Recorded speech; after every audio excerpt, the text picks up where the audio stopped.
UFC Vegas 96 recently wrapped up, and I'm going to recap the entire card.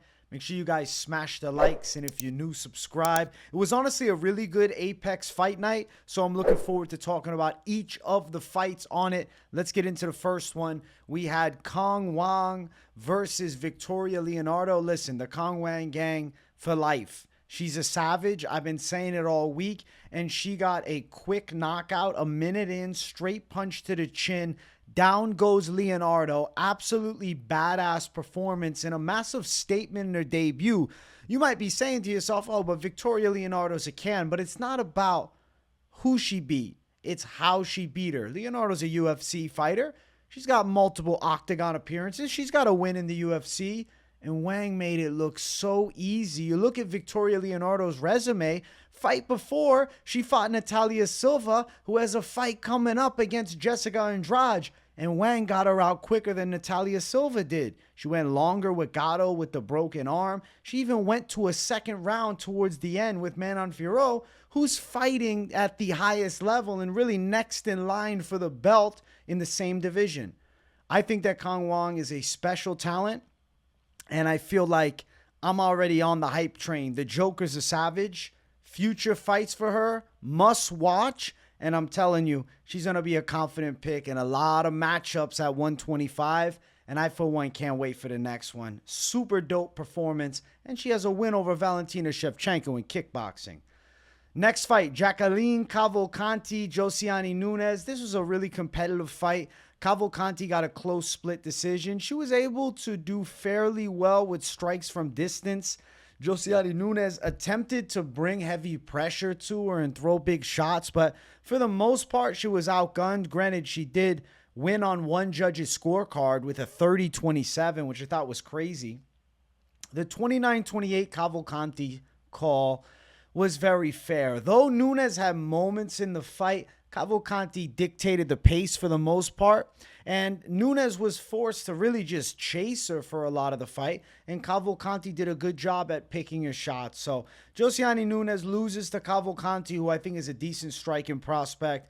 It was a competitive women's fight, but I do feel like the right woman won. It was competitive, but it was not like you could say, oh, it was a robbery. I don't know. I think Nunes was outmatched here by just a tad. And Cavalcanti with a big W, respect to her getting the win. Next fight, Vyacheslav Borshchev and James Llontop. This one was super competitive. I did think Borshchev deserved it. There was a lot of split decisions on this card. His striking looked pretty good. He found his flow, but Llontop gave him a lot of trouble in this fight. And for being a former, world champion tier kickboxer, Vyacheslav Borshchev was close with James Llontop, who's a tough MMA striker. I definitely think you got to keep Llontop on the roster. I don't think you send him out because of a loss to Slava. He chose to sit and engage and strike with Borshchev, and he had a couple moments. I mean, Llontop hit him with good punches. Both guys took decent shots. Llontop was hit with some big ones, but the chin did not budge at all. He's super young at 25. He's got really good durability, and I like that he chose to stand and strike with Borshchev, who's a former kickboxing champ, and I think he did pretty good. It was a solid performance, man. Vyacheslav Borshchev, even in, a close decision win, keeps his UFC career alive. I don't know when he's going to come back. I don't know who he was going to fight next. It definitely shows me he's not a high caliber guy, but, good enough to win some UFC fights in the back end. Okay performance, but good fight. Next fight, Zach Reese, Jose Medina. I've been calling that over 1.5, which was plus money all week. So I was very happy with the result of this one. Early, Zach Reese was doing some damage. He hurt Medina with body shots. He brought intense pressure to Jose Medina, but Medina does not break. I picked Zach Reese by a decision, and I felt as though this would be the ultimate test for Zach Reese because all of his wins are first-round finishes. So how would he fare taking on a guy who's proven to have really good durability and was obviously at a massive skill set disadvantage, but could take some big shots? Well, Reese did relatively well. Albeit he did get caught with some big punches at the end of the second round. But in the third round, he used his massive wrestling advantage. Medina tried hard. Medina's a fun guy to watch. I feel like, he's a true, mid-tier journeyman, but he's got a really good chin. He's got a fun style where he wants to just bring pressure. He's fighting at 185, though. And I don't think that he should stick around at 85. He was undersized here. If he can cut down to 170, I do think his potential for UFC success is a lot higher, but we have to keep it realistic. He is a 33-year-old prospect, but in all actuality, he's not a prospect. He's a decent journeyman who I think can be involved in some fun fights. And I want the UFC to keep him. Definitely don't let him go after losing his debut. I know he's going to be back for more. And if it's possible, getting him down to 170 is going to be a money move. Now, for Zach Reese, I do think he finishes a lot of guys on the roster. It's just Jose Medina has that special gift of incredible toughness. It was a good performance for Reese, and it was good that he got rounds in, and he was forced to go into the later stages. Still dominance nonetheless. Featured prelim, Francis Marshall versus Dennis Buzukja. This was a good back and forth. First round was boring. Marshall mostly just controlled in the clinch. And then second round, Marshall gets an early knockdown, drops Buzukja badly. Buzukja came back with some really big punches at the end of the second round, and there's an argument you could say he stole that round. And then the third round is competitive. It was close. There was good moments for both guys. Another hard one to score. It ends up being a split decision. But I feel like it makes sense that they gave it to Francis Marshall because that second round with the knockdown was the biggest moment of the round. And it looked like Buzukja was out. He was badly dropped. He gave a gutsy effort, though, and him and Francis Marshall threw down in what was honestly the best fight on the prelims. Like, it was a really good back and forth. I liked the battle between the two, but ultimately, Francis Marshall, a tad bit more of a dog, a little bit of that grappling edge, a little more powerful, definitely very durable, and had crazy will to win. And he keeps his UFC career alive because this was the last fight on his contract, and I'm sure they're going to re-sign him after beating Dennis Buzukja. And he's young at just 25. I feel like Francis Marshall's, a decent little prospect. I don't know about elite caliber, but tough and potential for some good dog fights. He's still a baby in the game with just his 10th pro fight. Nonetheless, good performance here against Dennis Buzukja, who trains with some really good guys at Serra-Longo. But Francis Marshall was too tough. Next fight on the card brings us to our main card opener. If you guys haven't yet, make sure you smash that like button. If you're new to the channel, subscribe. Edmund Shahbazyan fumbled the bag against Gerald Meerschaert. So first round starts off, Shahbazyan striking is looking good, and he is stopping the Meerschaert takedown attempts. Things seem to be going to plan.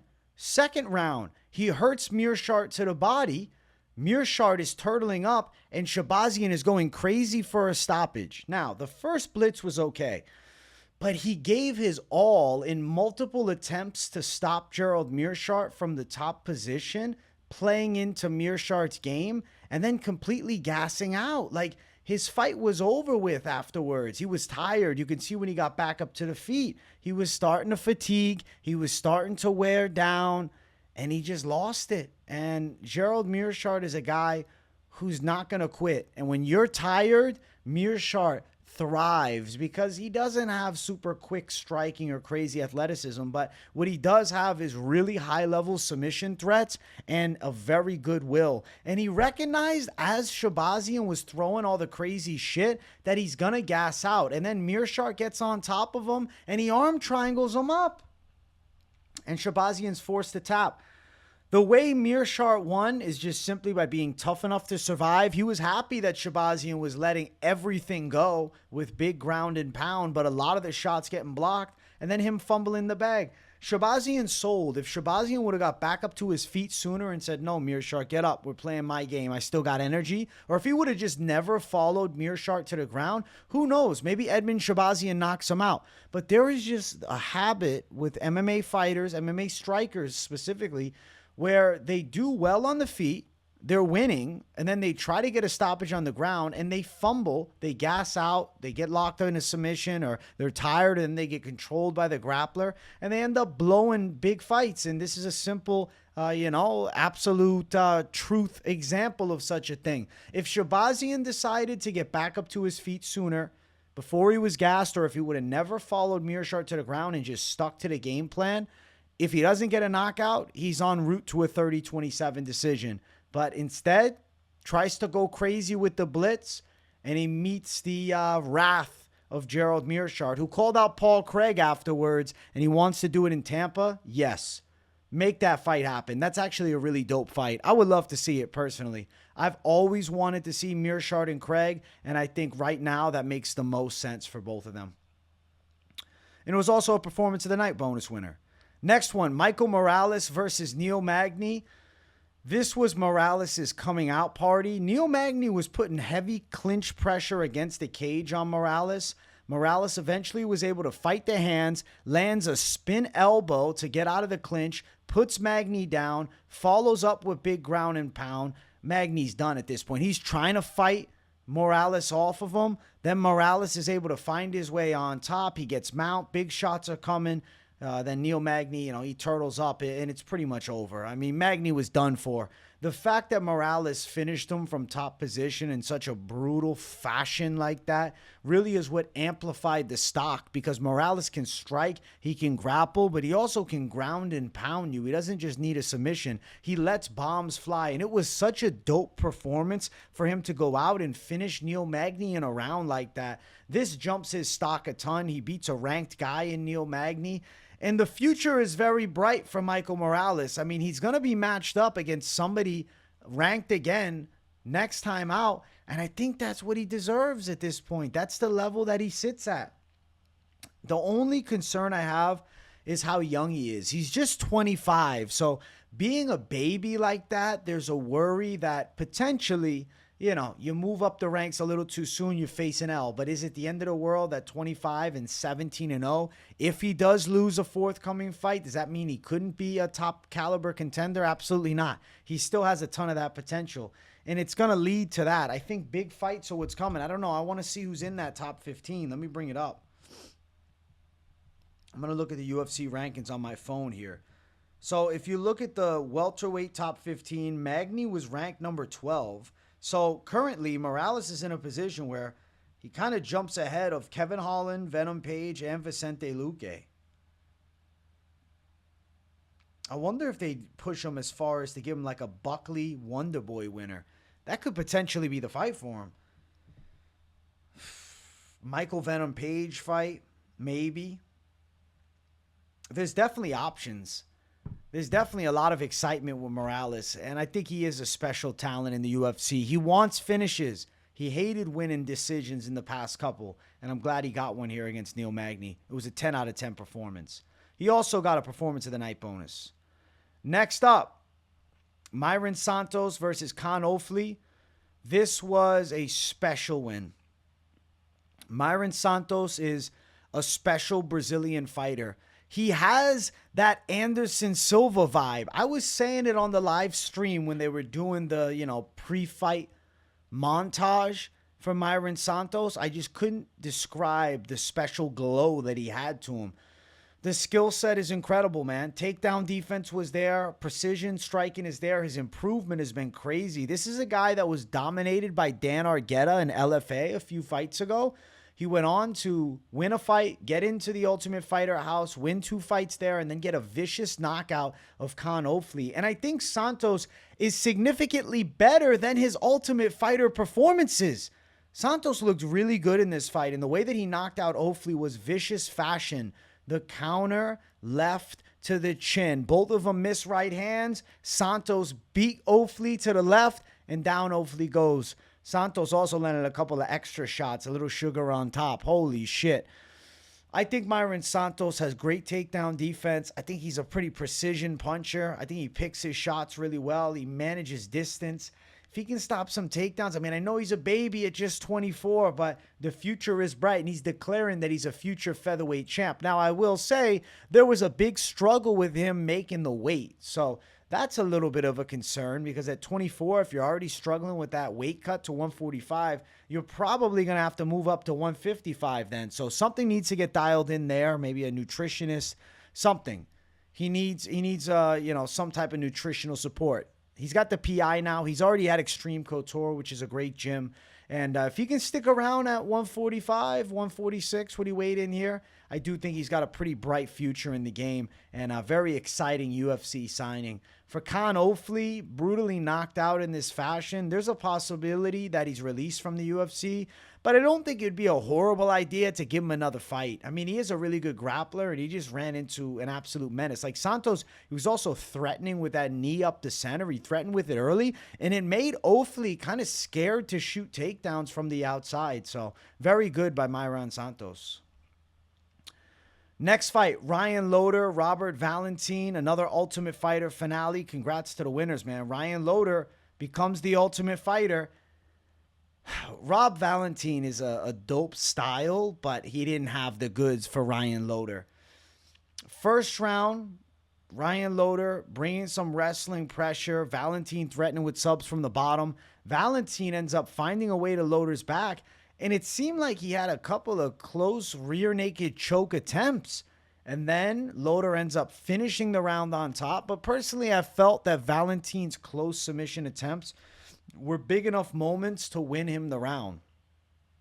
After that point, we get to the second round. Loder brings the pressure. And what does Valentin do? He fumbles the bag. He looks for a throw on Ryan Loder and ends up on the bottom of him. Loder gets on top, finds his way to the crucifix, and just elbows Valentin's face in, and the ref has to stop it. Now, interesting. Loder went for a leg, or like an inverted Americana. I don't know the actual technical term. It's using the legs. Valentin hit that submission on the Ultimate Fighter. It's like you wrap the Kimura, or rather, you wrap the Americana up, but you're using like a triangle grip with your legs.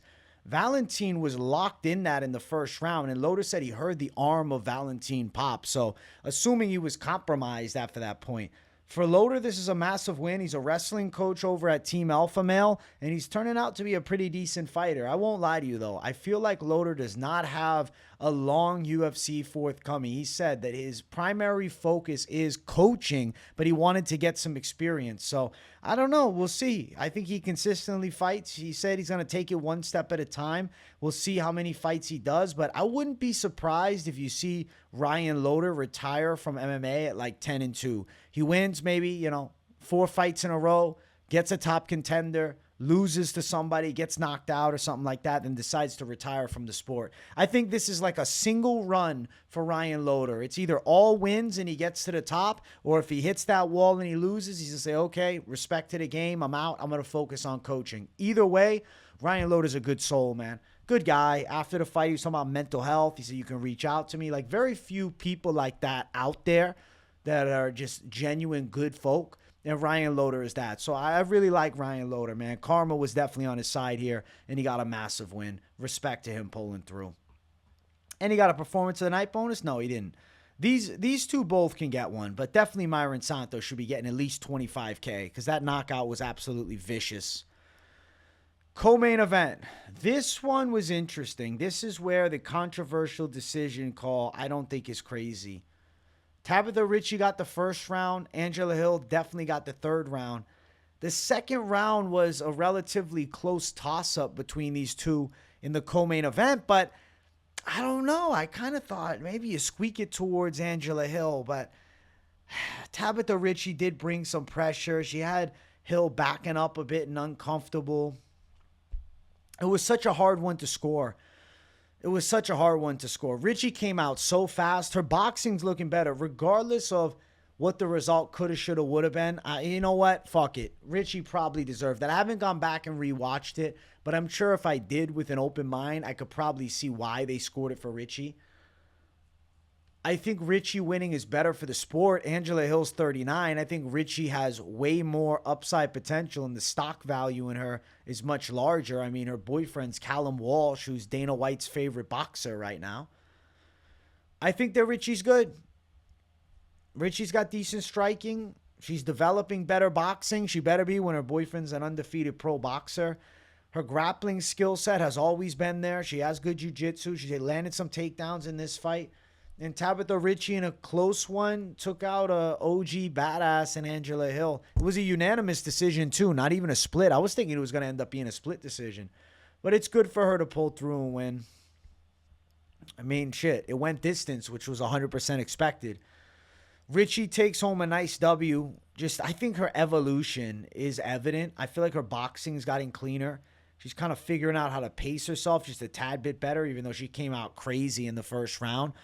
She's just getting better with time. And Angela Hill, I think, has also gotten better, even at 39. I don't think she's washed. I just think Tabatha Ricci was a rough and tumble matchup for her. And Angela Hill met that level where, unfortunately, she's not going to pass through anymore. So for Tabatha Ricci, this is major, and it will allow her to consistently, move into better positions in the women's division. Beating an Angela Hill, what does that get you next? I'm kind of curious, so I got to check the women's rankings. So at women's strawweight, Angela Hill was currently ranked number 9 in the world. Tabatha Ricci was 11. I could see Ricci being in a position where she gets a push up the ranks and could fight like a Hebas Dern winner, because I don't really think it necessarily makes sense for her to go backwards. Like, is she going to end up fighting a Jillian Robertson? Probably not. I mean, what's her recent wins? Let's check this real quick.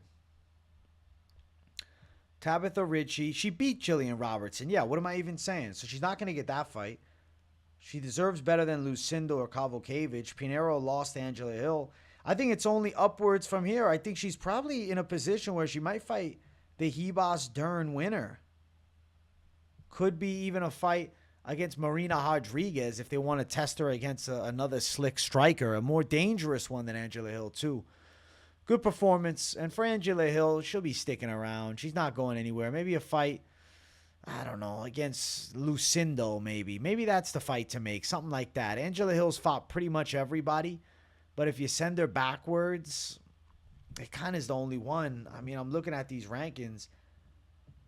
Unless they give her a Lupi Godinez rematch. Jillian Robertson, maybe. I don't know. We'll see what the UFC decides. But Angela Hill will be sticking around. I don't think she's retiring yet. She hasn't hit that 40 mark. I think when she hits the 40 mark, she's probably got 1 or 2 more. I will predict Angela Hill does it 1 to 2 more fights probably. Tabatha Ricci. Great win, great performance. Close fight, but even in recognizing it was close, I did see a better version of Tabatha Ricci this time. In a close one, she gets it against Hill. I won't say it's a robbery. It was a fight that was competitive enough where you could have tossed it to either side. Main event of the evening. If you guys haven't yet, make sure you smash the likes. And if you're new to the channel, subscribe. This was incredible. It was a great fight. We'll break it down round by round. So in the first round, Borralho is chopping at the calf of Cannonier, and he actually knocks him off balance once and even knocks him down with the calf kicks. He was also working nice jabs, and it seemed like Cannonier was at a disadvantage of a slicker striker and a quicker striker who had a very good ability to pressure but also control and manage distance. And Cannonier had a hard time landing big shots, closing that gap and doing anything effective. Second round hits. It's a better round for Cannonier. Now we have a bit of a fight. Cannonier actually was able to do some good things in the second round, land some decent punches, and make Borralho a bit uncomfortable, win some of the exchanges. And I gave the second round to Cannonier. Round 3, competitive, but Borralho's landing more. He's finding nice shots. He rocks Jared Cannonier in round number 3 pretty badly. If it was Herzog in there, he probably would have stopped the fight, similar to what we saw with Imavov and Cannonier, because it was a similar type of rockness. He was at a similar level of being stunned. Borralho looked for a finish, but Cannonier was tough enough to survive. Definitely a Borralho round, and it finished strong for him. He was on the offensive. And Borralho, at this point, you're thinking, wow, Borralho hasn't chose to wrestle at all. I thought that was insane. I really expected to see a bit more of his grappling. Ultimately, didn't need to. We get to round 4. And it's competitive, but Cannonier actually does some damage. He lands some big punches. He slices open the under eye of Caio Borralho. He has good moments in the round. Borralho still did well, though. It wasn't like Cannonier absolutely won the round without a doubt. But the most damaging moment was Cannonier and him causing that massive gash under the Borralho eye in that round. I felt as though that does enough and that deserves a round win. So going into the 5th and final round, I have this fight even. And I have a lot on the line. Borralho's the lock. 5 hits. Borralho's looking good. He's on rhythm. It's like Borralho is not allowing Cannonier to press him backwards. And if you were listening, between rounds, Cannonier's corner said, do not take a step backwards. Borralho forced him to go backwards for the vast majority of this 5th round. He brought solid pressure. He was in his face. He was touching him with decent shots. And then he viciously drops him with a straight punch that sends Cannonier completely out cold to the canvas. Fight's over. Done, right? TKO. I guess not. Big Dan Miragliotta decided to allow Cannonier to continue, and Borralho was beating him up with some vicious ground and pound. I was thinking as this is happening, Cannonier is 40. I don't think he needs to take this level of excess damage. He might say, oh, I wish I could have continued. You watch the replay, and if Miragliotta would have jumped in immediately after the shot landed, I would not have argued the stoppage because Cannonier went flat backwards and out. He woke up as Borralho's beating him up from top position, and he's trying his best to survive, but he is eating loads of damage, and the referee easily could have stopped in. It was a late stoppage. It ultimately wasn't even a stoppage, but still, Cannonier took a lot of extra punishment for a fight that he was already destined to lose at that point. Borralho then uses his grappling, puts Cannonier in a, bit of a head and arm position, not a full arm triangle, but he's using that shoulder pressure. And you could tell Cannonier was very uncomfortable in the spot, but there was not enough pressure and a cutoff of the circulation of blood to the brain to put him to sleep. Still, Cannonier got absolutely murked in round number 5. It was a clear 10-8 round, and in a perfect world, it's probably a knockout win for Caio Borralho in round 5 because Cannonier was out, in my opinion. So now what happens? Borralho wins 48-46. That's how I scored it, and it was definitely a deserved scorecard. He calls out Dricus du Plessis after, and I know he said things about du Plessis before, and that is a matchup that has him very interested. Beating Cannonier in the way that he did is very impressive, but it is not going to earn Caio Borralho a title fight. Paul Craig, Cannonier, and now DDP next, very unlikely. I believe the better call out for Caio Borralho would have actually been Israel Adesanya, because Adesanya is going to need to fight somebody on the come up. Unless they give him a Hamzat Whitaker loser. What are you doing? The trilogy with Whitaker? I don't think that makes sense. Is he waiting around for the loser of DDP and Strickland in some weird world? Is he going to fight the winner of Imavov and Allen? Would the Imavov-Allen winner have more momentum right now than Caio Borralho after this win? I don't think so.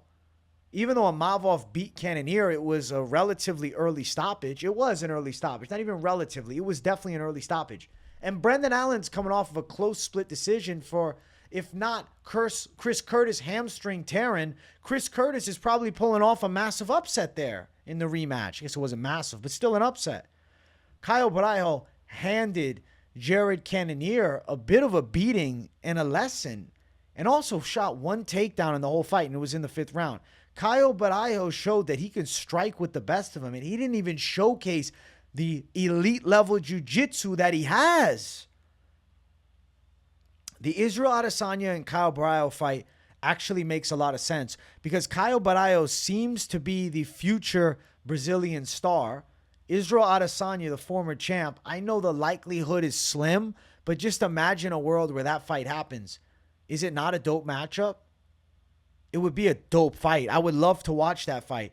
It would really allow Borralho to become a star, to take on an Israel Adesanya, and then a win over him would put him in the next fight for the championship.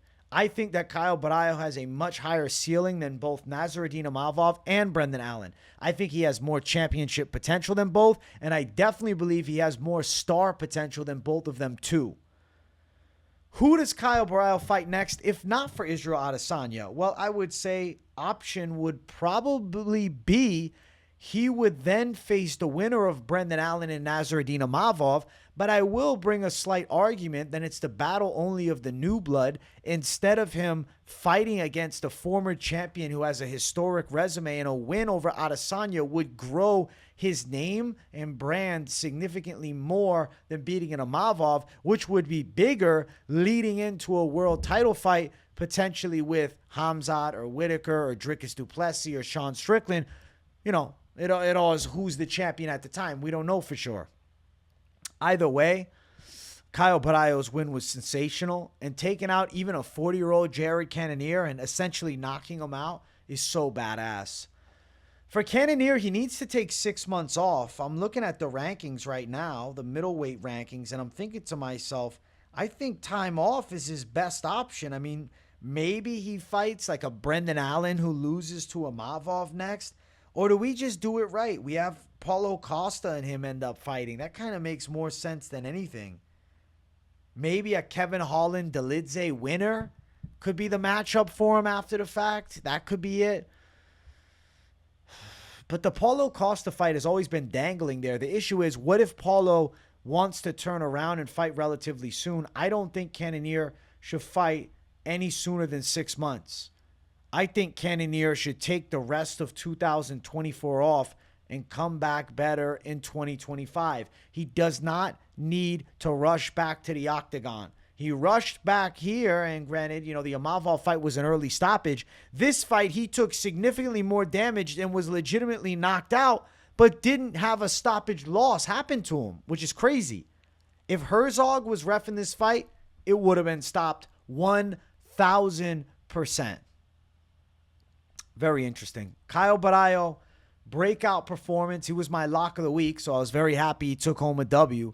But even as a fan, I was excited because though he has the elite grappling skills, he's also got some gnarly striking, and he did some real damage to Jared Cannonier. And I think Borralho seems destined to, at the very least, face off against the current champion, whether it's, you know, the champion at the time, so whether it's DDP or not.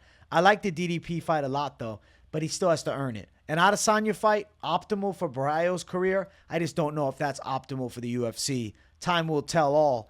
Now, the picks, as far as them, the lock of the week hit with Caio Borralho, which is a massive W. And then digging back to early in the night, one with Cong Wang Gang over Victoria Leonardo.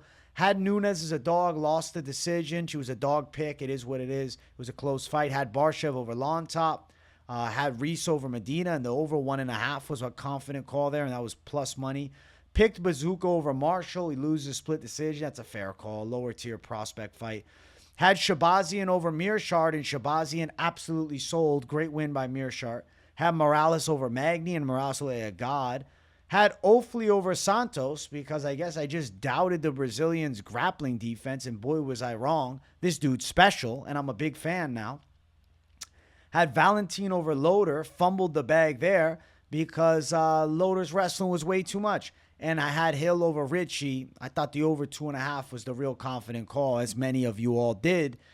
And still, nonetheless, Angela Hill loses a close fight. Now, it's all good because if you look at everything, Caio Borralho winning to cap it off was what I needed for the lock of the week. My lock parlay of the week was Caio Borralho, Michael Morales, and Tabatha Ricci and Angela Hill in a 3-play, and that turned out to be the guaranteed fucking W zone, so it's all good.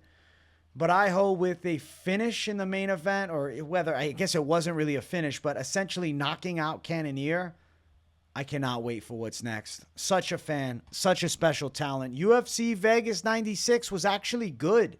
It was a really good card. I had a lot of fun watching it, and there were some great moments. Some stars were born. Some Ultimate Fighter winners were crowned, and some impressive fights went down. The main event was also the fight of the night, too. I hope you guys enjoyed the content. I hope you enjoyed the recap. Make sure you smash the like button if you haven't. If you're new to the channel, subscribe it up. And turn on the post notifications, too. Let me know what you thought of the fights and the video down in the comments below. And if you got nothing to say, but you just enjoy my content, W in the chat to boost the algorithm for your boy. Thanks for watching, everybody. I'm booking up out of here. I'll see you all in the next one. Peace out.